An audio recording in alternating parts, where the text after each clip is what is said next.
Shalom saudara yang terkasih dan diberkati dalam Tuhan Yesus Kristus.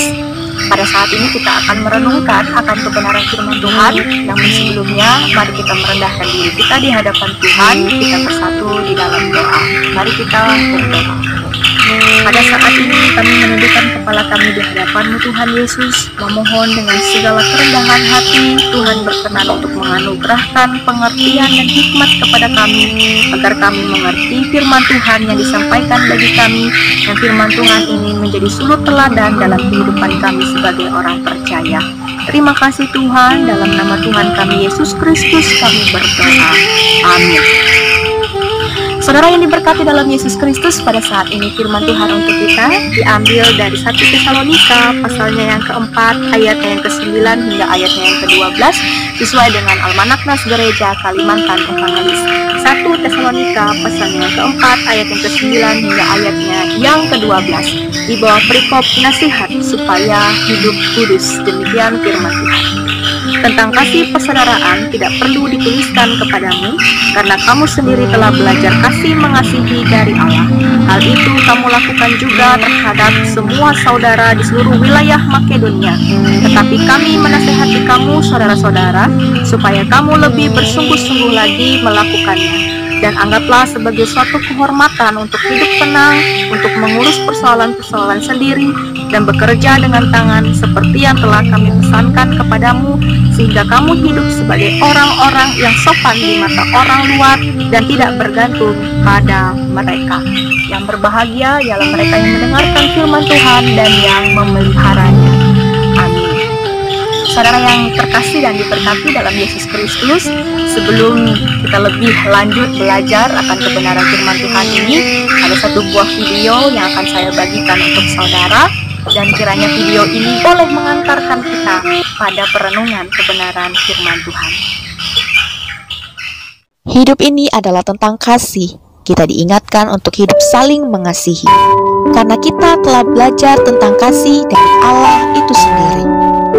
Saling peduli, giat berbagi, dan bersungguh-sungguh melakukan kasih itu. Namun hidup ini juga tentang perjuangan. Adalah satu kehormatan apabila kita masih tetap bisa hidup tenang, berjuang dan bertanggung jawab atas hidup kita sendiri. Bekerja dengan tangan tanpa menjadi batu sandungan bagi orang lain.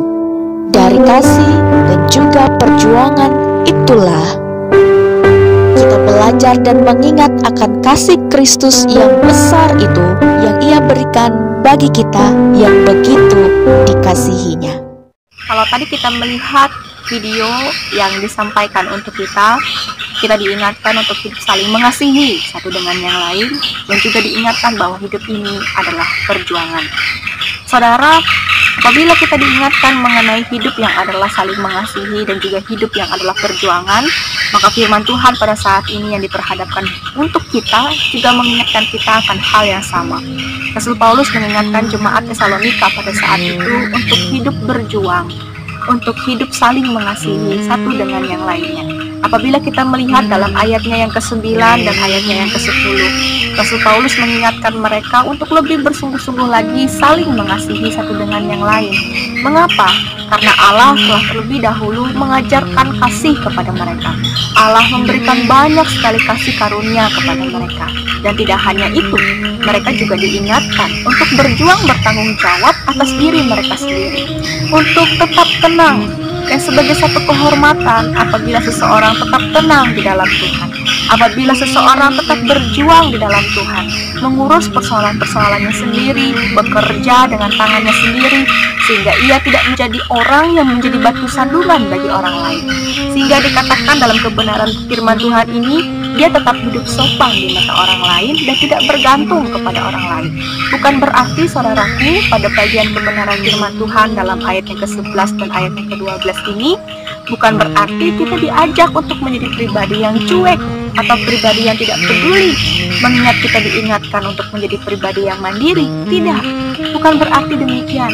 Ingat akan prinsip yang pertama dalam ayat yang ke-9 dan ayat yang ke-10. Ayat 9 dan ayat 10 mengingatkan kita untuk hidup saling peduli dan saling mengasihi satu dengan yang lainnya.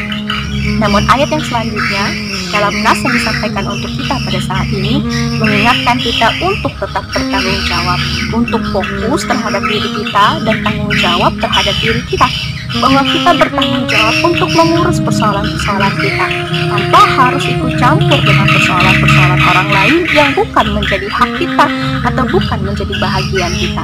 Saudaraku yang terkasih, adalah satu kehormatan apabila kita tetap tenang meskipun kita berjuang, apabila kita tetap berharap dan percaya kepada Tuhan dan juga bergantung kepada Tuhan di tengah-tengah perjuangan dalam kehidupan kita.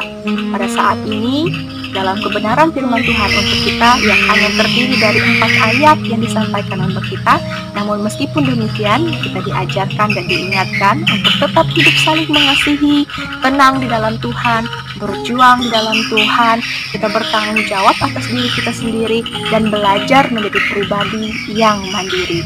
Inilah kebenaran firman Tuhan untuk kita. Tuhan Yesus memberkati kita melewati firman-Nya. Amin.